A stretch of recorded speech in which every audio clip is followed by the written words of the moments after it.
Hi, I'm Steve Sapato, and you are listening to Speaker Talks Podcast and the Happiness Agenda. Sometimes we get to cross over because we have people who will absolutely change it up for your business and for your life.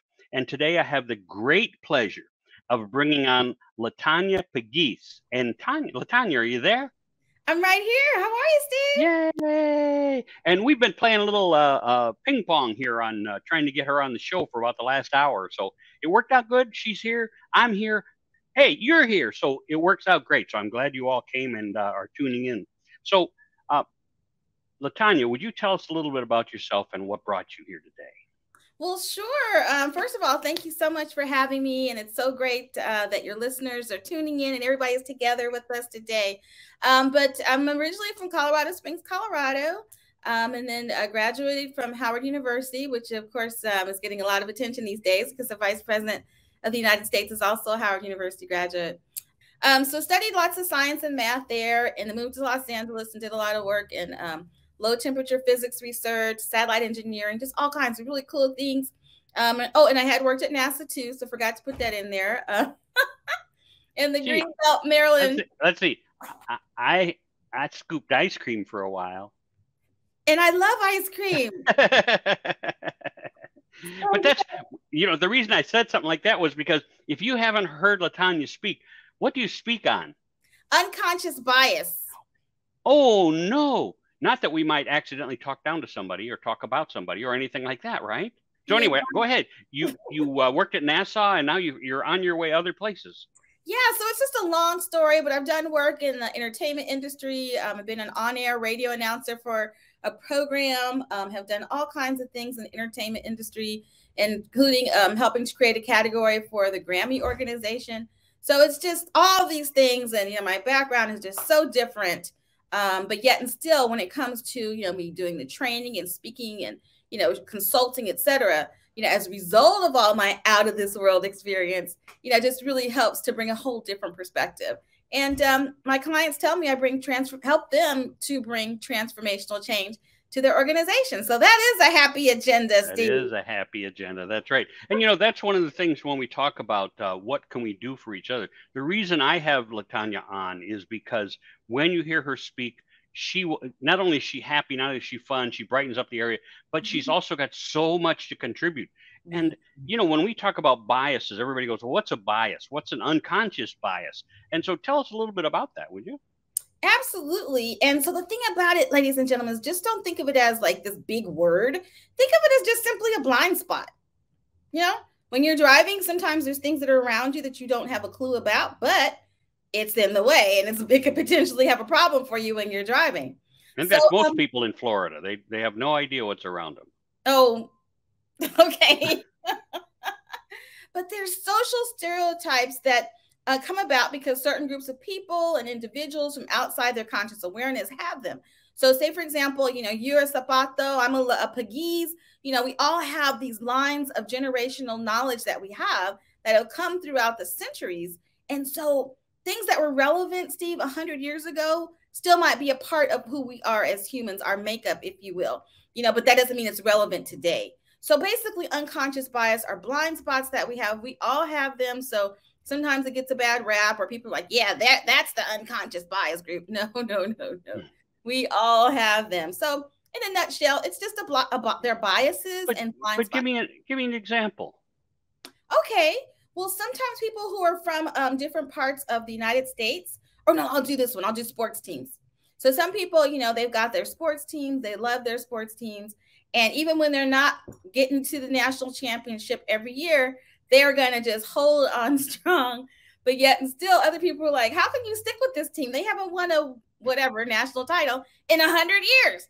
But you can't tell that person anything there. And if you talk about them or, talk about their coach, the players, the organization, woo, even that might be true. They haven't been winning. So there is some truth there. But the blind spot is you can't talk about my team. That's my team. I'm taking one for the team. And you are not going to talk about them. So of course there are situations that are a bit more, well, some would say those are fighting words. But, as far as, in the workplace and even what we do recreationally, sometimes there are problems where bias is a big problem.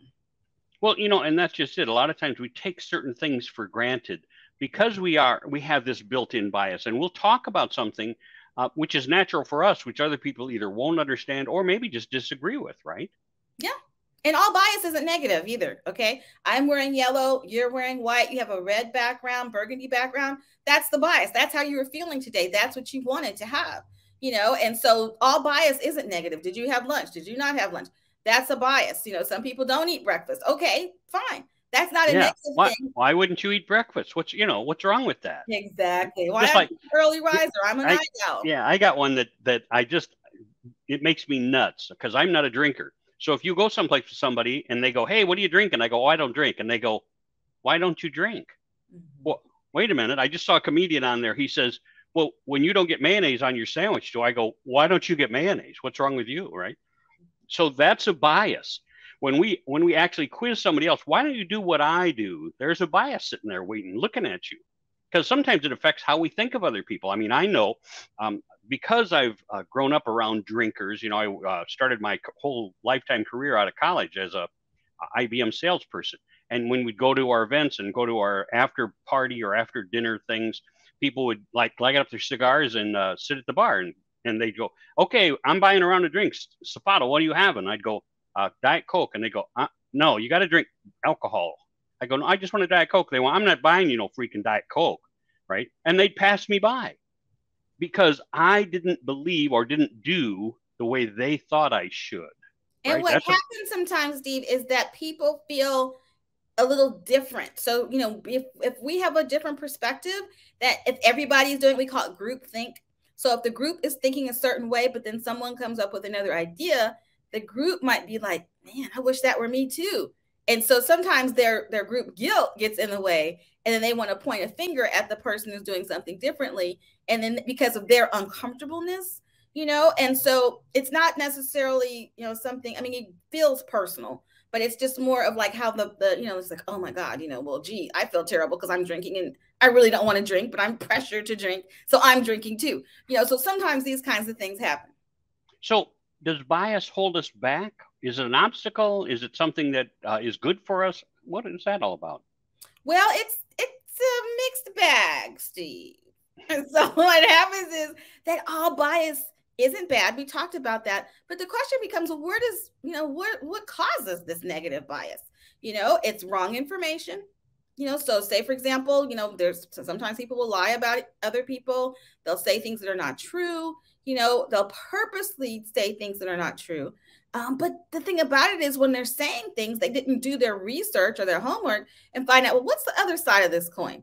Who else is having some challenges here? What else is going on? So what they'll do is they'll take that bit of missed opportunity to be able to share something and find out the other person's perspective. But because they didn't do a little digging first, then they'll go and just tell it. So like they say, bad news travels fast, but the good news takes a while to get undone from the bad news. All right. That's the thing is bias can really affect most of us in terms of our opinion. So it's like, let's look at gossip as an example of that. If somebody says a bad, negative gossiping thing about somebody, whether we want to believe it or not, it has affected us internally. So the next time we deal with those people, those words are hanging back right in here and creating a bias for us, either for or against that person. So it's natural when we speak, and that's why people like LaTonya and I always say you got to say great things about people. When you're in your office, you can't say negative things. I know people do, but it's like, do you know how much harm that does versus great things about somebody? If you've got the right manager who's always talking people up, if you're that manager who is always talking people up, and that's who you want to be, because that way you're saying, like, if I say, boy, that LaTonya, she's a hustler, she's a doer, she really gets things done. The next time or the first time you run into LaTonya, guess what you're going to be thinking already? Wow, I got to get to know her better because she's the mover and shaker. Whereas if I'm the negative manager or the negative speaker, I go, I avoid LaTonya like the plague because blah, blah, blah, blah, blah. And then when you meet LaTonya, you're going to be going, I'm not sure I really want to be around LaTonya because of what I've heard. Now, you may not actively think that, but it's a bias that affects your judgment. Right, LaTonya? It can. It absolutely can. And so I've learned a long time ago, even before I got into this business, is to hear someone else's perspective. I can hear something negative about somebody, but I want to know for myself, because I've had an experience where I missed out on a relationship with a really great person only to find out later that all the things that people were saying about them were not true. It was somebody who was offended, like we talked about with the drinking example. They felt uncomfortable. And so as a result of their uncomfortableness, then they went and smeared somebody else that I could have had a great relationship with. And then sometimes, like somebody that we admire, that they're, we feel like they're done wrong or we're offended. It's like, oh, how could you say something about my favorite sports person? But do the research. What did that person say? What did they do? Maybe they really did do an offensive thing. Maybe they really did lose the game and they really weren't winners. You'd be surprised how many people treat their teams like winners when they really lost. Well, what, and going along that same line, what I find fascinating is that we will blame, like the whole game comes down. Let's talk football. I'm not a big sports fan, just so you know, but when it comes down to football and it gets down to the last seconds, right? And the kicker has to come out and kick a 50-yard field goal and he shanks it. Boom, it's no good. And everybody goes, man, that kicker, he's terrible. He ruined the game. He lost the game for that team. What a horrible person he is. And you're like, wait a minute. That's a bias. Everybody thinks that kicker lost the game. And you go, wait a minute. How many passes were dropped that could have been touchdowns in the event? How many other things happened? Who dropped the ball? Who didn't run hard enough through the line to, all those things combined. Yeah. Mm-hmm. And so it's always amazing to me that some people have that bias, and they'll have that for a long time.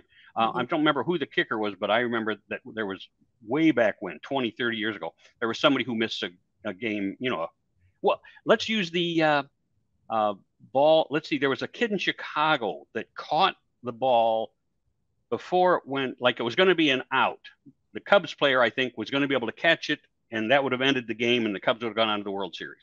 But a kid in the stands, or a guy in the stands, reached out and caught it above the player's glove.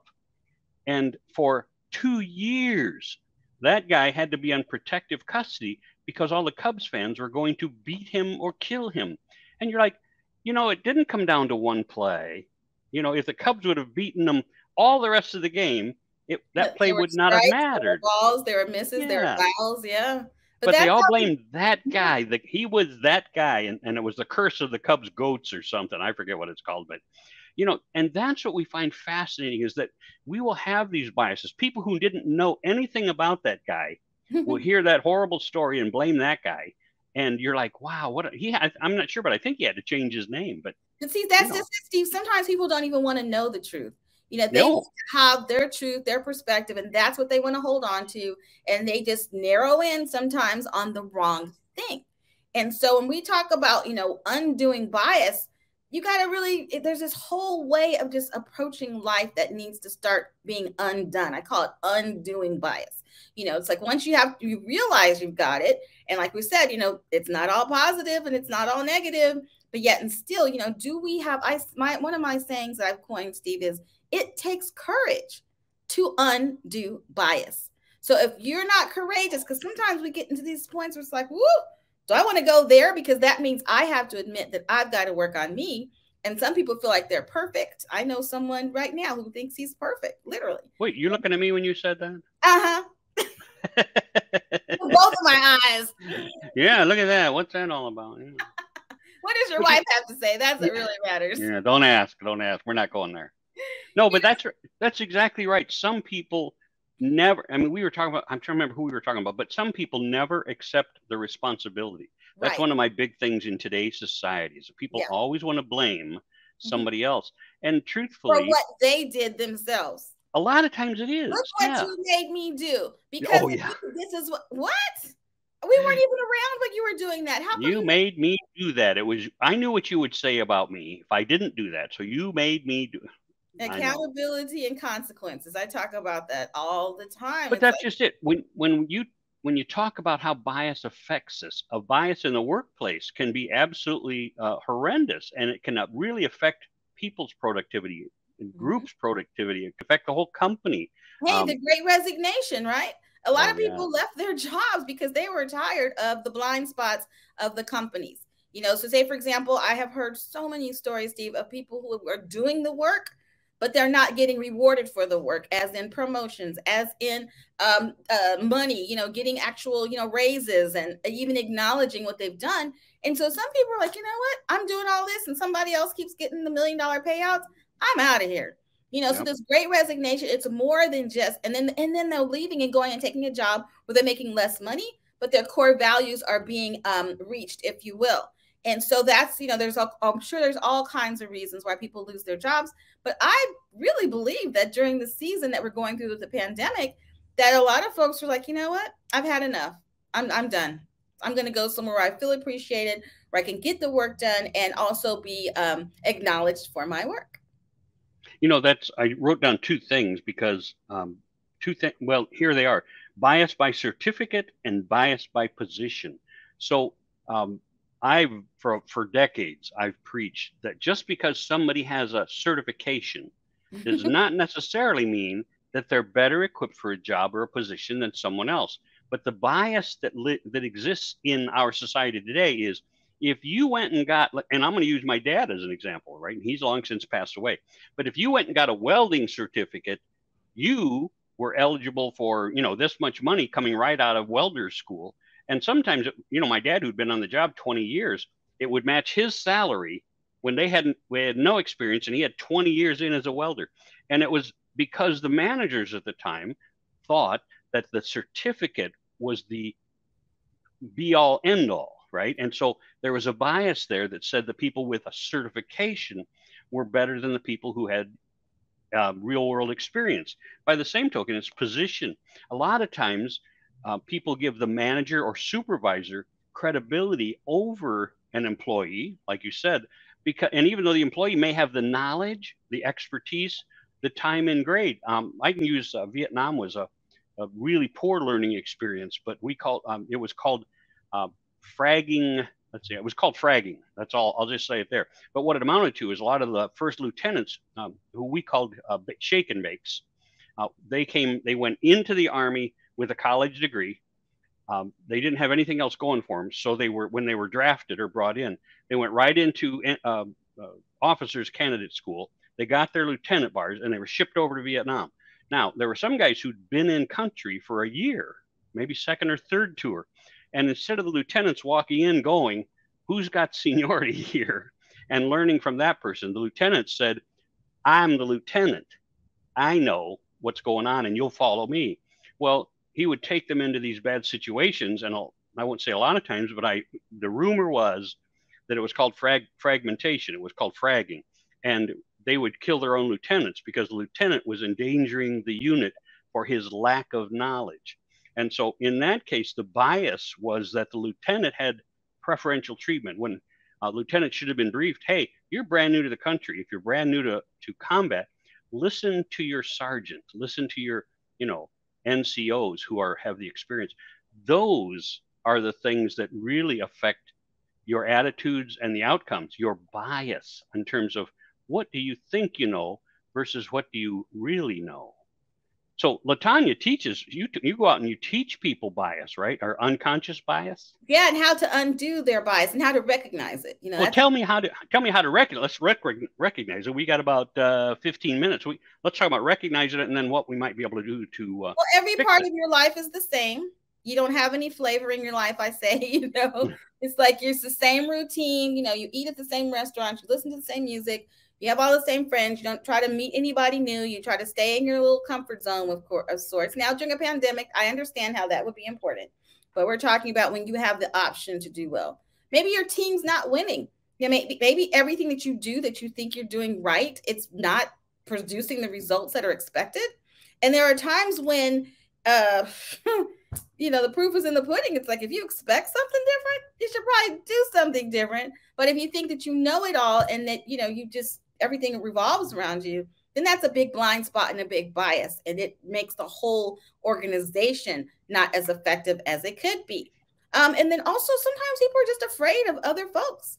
You know, if they don't come from their neighborhood, maybe even their same city or their same street, they're just afraid to ask other people for ideas or even chat with them or interact with them. I don't know why, but sometimes there's that blind spot there, or maybe something happened in their younger years where a loved one, a parent, a grandmother, or someone told somebody, hey, stay away from those people. They're not from, those are the so-and-sos, But stay away from how this. would I? But I wouldn't recognize that normally. I mean, that's just it. I might have them, but how would I know I have them? What do I have to look for in myself? How do I recognize a bias? Well, how you recognize it is that if you, well, okay, again, we got to start with the courageous part. First of all, do you want to recognize your bias? Let's just start there. This is the, rhetorical question. It's not just for you, but it's also for your listeners and those who are watching us. Do you want to I mean, it is not an easy place sometimes to realize that there are some areas in our lives that we just really need to work on.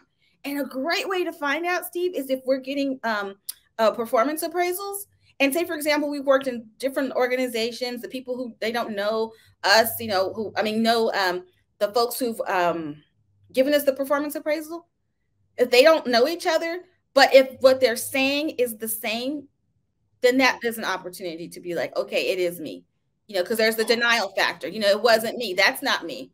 I got to say, I don't do that. But then how you find out, that's a good way, because if you've worked in different parts of the country and you keep getting the same reviews, regardless of who's giving you the review, then that is an excellent way of knowing, okay, it's me. I've got that issue. I've got that problem. And the courageous part is to say, okay, I'm going to work on me. And because I know that's the issue, it's going to take some time because I've got blind spots. And then, but the thing about it is, especially for those people who are in leadership and in the C-suite, when they get that knowledge, then sometimes they feel like they are keeping their employees or disappointing their employees. It's like, oh my God, how am I going to tell them that I've got these issues? But I want to tell you all that everybody already knows you've got these issues. They're your blind spots, not our blind spots. This is no surprise to the people around you. We already know. And if you are in a position to just humble yourself and say, hey, I'm working on this. It's a blind spot that's been removed. You all help me, y'all. I might mess up every once in a while, but just know that my heart is in the right place and I'm trying to fix this. Then you're going to get oh my God, people will probably start applauding and be like, oh, thank God, we have been praying for this moment, because we all see your blind spots. And now that you do, we're going to help you if you let us. So it's a courageous thing. Yeah, because there's a thing out there that and I'll go back 40 years. A person came to me and they said, Steve, the guy I work with has bad breath. And they went, I mean, really bad breath. Mm-hmm. And I don't know how to tell them, right? Mm-hmm. I mean, we ended up working out a deal so we could get that place. But that's the same thing. Mm-hmm. If you get upset, so if somebody came to me and said, Steve, you have bad breath, and I was embarrassed, of course I'm going to be embarrassed. Right. But instead of being embarrassed, I'm upset, right? I don't show it as embarrassment. I show it as anger. I show it as being perturbed at you, or you're the bearer of bad news and I'll hold it against you. When we talk about bias, people, if you are open to learning about you, when people come to you, see, now I had, was it 2 years ago, 3 years ago, whatever it was, I actually had somebody come up to me and say, hey, Steve, I haven't seen you in a long time. Can I give you one piece of advice? I went, yeah. And she said, would you take this piece of gum? And boom, guess what I knew? I needed a piece of gum. I went, absolutely, thanks a lot. And I put it in my mouth and I felt infinitely better then. I mean, I didn't even know I had a problem, but I felt better because now I had gum in my mouth, which was going to mask the bad breath, right? And so when you understand that, I could have been upset with her and she asked politely, can I give you a piece of advice? And I could have been upset with her. I could have been embarrassed and then frustrated and angry. How do you accept when people bring this information to you? How do you accept it, right? And that's the key to finding your biases, to be open to people. So if they come in, as LaTonya just said, if somebody comes in and says, you're a jerk, you can be mad at them and you can call them names back. But truthfully, if you have enough people tell you you're a jerk, guess what? Part of you must be a jerk. And so you have to start figuring out how not to be a jerk. You might want to start asking those people, hey, a year ago, you called me a jerk. Yep. Well, am I still a jerk? Yep. Okay, explain to me, tell me why, right? And then ask the people, because the newest person who came in last week or got in a frustration with you and said, you're a jerk. go back to that person. So you've got 5 or 6 people in the last year who called you a jerk. Ask them and trust that they're going to tell you what the real answer is. And then you work on yourself, because that's the key. The key to overcoming bias and making other people happier is to find out how to make other people happier by overcoming your own biases, right, LaTonya? Well, there's so much to unpack there. Somebody's like, again, it's the denial factor. Am I going to be denial saying, I could have easily said, well, in this situation, the person could have easily said, no, I don't have offensive breath. But if that person thinks about it, when you're interacting with somebody, are people going like this? It's the body language thing. Learn to read the body language. So if you're speaking with someone right here, and somebody keeps going like this, and you're right here, and then you keep going like this, and you're like, hey, why are they doing that? There's a reason for that. So people are giving us signals all the time as far as body language, even on virtual platforms, letting us know, hey, you're doing something that's not making me feel comfortable. So there's a time when, again, it's the courageous thing. Are you open to change? Are you open to getting feedback? Sometimes people don't know how to say things, even those folks who get paid to tell you what you need to know. That's their job. But people don't like to deal with difficult issues. They don't like to do it. And as a result of that, it can go all through the organization. And then people are not happy coming to work because those who are at the top of the org chart aren't comfortable saying, hey, you got some BO, body odor. I live in Texas, and let me tell you, it gets hot. And in Texas, in the summer, my God, you might need to bring a couple of changes of clothes in the extreme times of the year, because it's so, and then some, wipes and, just whatever you can do, because it's just really that intense, so it takes courage to tell somebody, you need another shower or something, or maybe, that same suit that you, this is a good one, that same suit that you biked here from for 20 miles. Yeah. You probably don't want to wear that going into the meeting to close the deal with the big boss. Yeah. Maybe you should just bring a change of clothes if you're going to bike 20 miles, in a rainstorm or something. It's like, come on, let's think this through. Yeah. What's that all about? Yeah. Hey, before we get too far away from this, LaTonya, how do people get in touch with you? Oh, I'd love for them to. Thank you, Steve. I am on social media at the UB Trainer. So that's Instagram, Twitter, Facebook, Pinterest, and UB stands for unconscious bias. So the UB Trainer, and then TRAINOR? ER, like a workout trainer, like when you go and get your muscles working out. TRAINER. Thank you. Yes. And then also there's a website, theubtrainer.com. And I would really like and encourage for your viewers and listeners to go to that, because I've got podcasts, I've got blogs, and the blogs I think are pretty good. I've written over 100 of them. They're just little. Oh, there was no bias there. Well, of course there is. Bias, darling, including me, as I clutch my pearls. So they're really great, because in the moment when we're going through something as a nation, as the world, I try to write things that are relevant, so people have it like, this is going on in the world. What is the unconscious bias trainer's take on that? So the more information that we get, I think that's good, because we can be lifelong learners and we can find out more about, didn't think about that. So as we're creating our own worldview and it's being shaped around us, it's really a good idea to hear from as many perspectives as possible. Now, personally, I watch every newscast that I can. I watch Fox News, ABC, NBC, MSNBC, CNN, PBS NewsHour, NPR, as many as I can get in, because in a 30-minute segment, you cannot find out what's going on in the entire world. And maybe 4 minutes for commercials, Yeah, so, that's right. So and what's interesting about that is I don't watch any of those. But I don't watch any news. See, and the reason I don't watch any news is because it's almost always negative, and I just go, I don't care. And that's what can I do about it anyway? My second wife was always a nutball for it. If they said a busload of people had crashed in Paraguay, she'd spend an afternoon or an evening just going, I'm still thinking about those poor people. And you're like, you didn't know any of them. You didn't have any way. But she would, empathize and get into it. I'm just like, no, I don't need to bring myself down by listening to news. So it's funny, and That's a bias there too. yeah, and I tell people all the time, if there's bad enough news, somebody on Facebook will tell you about it.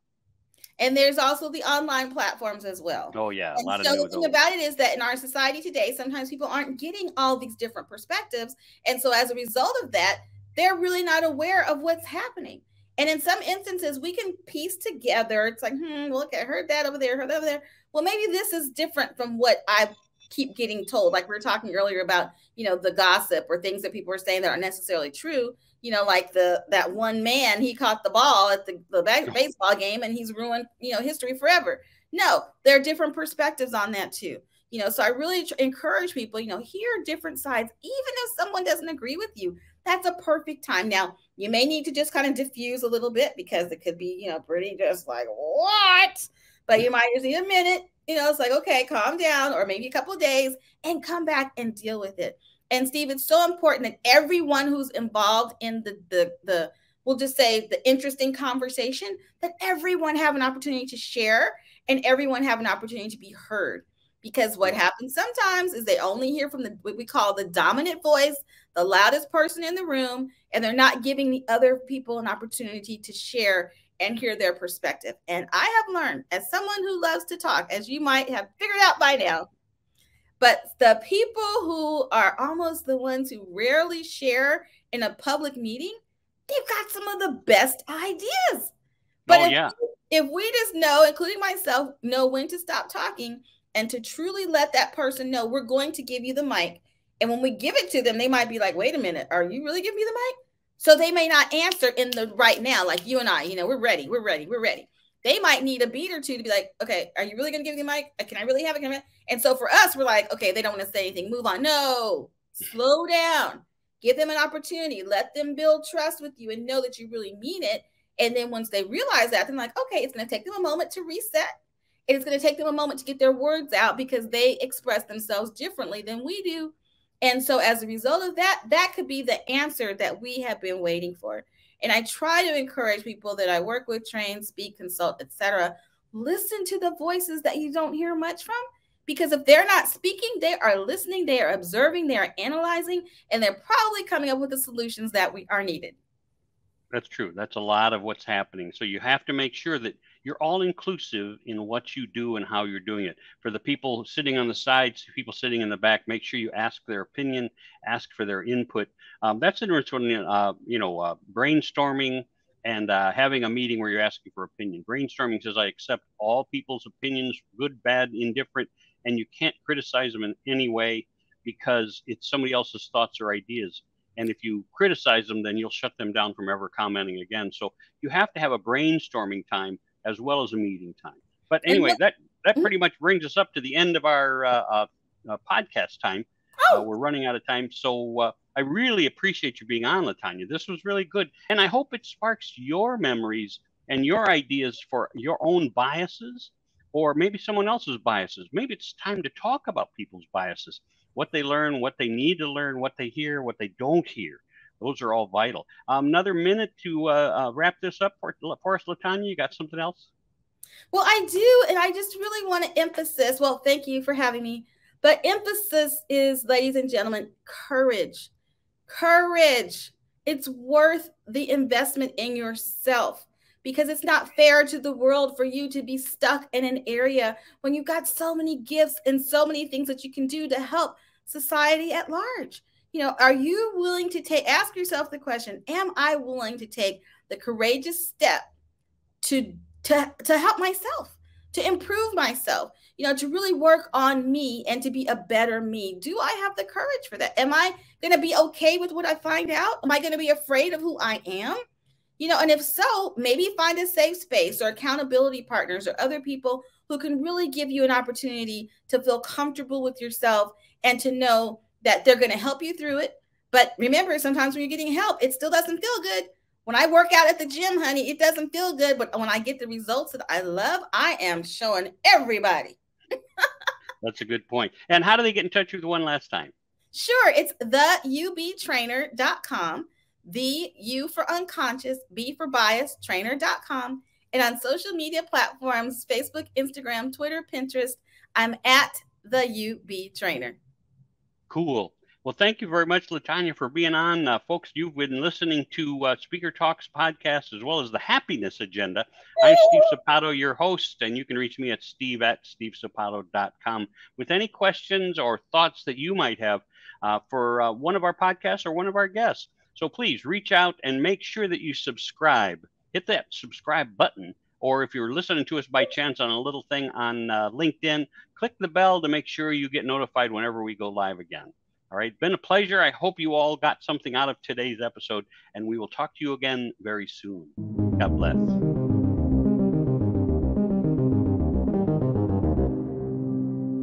Yeah.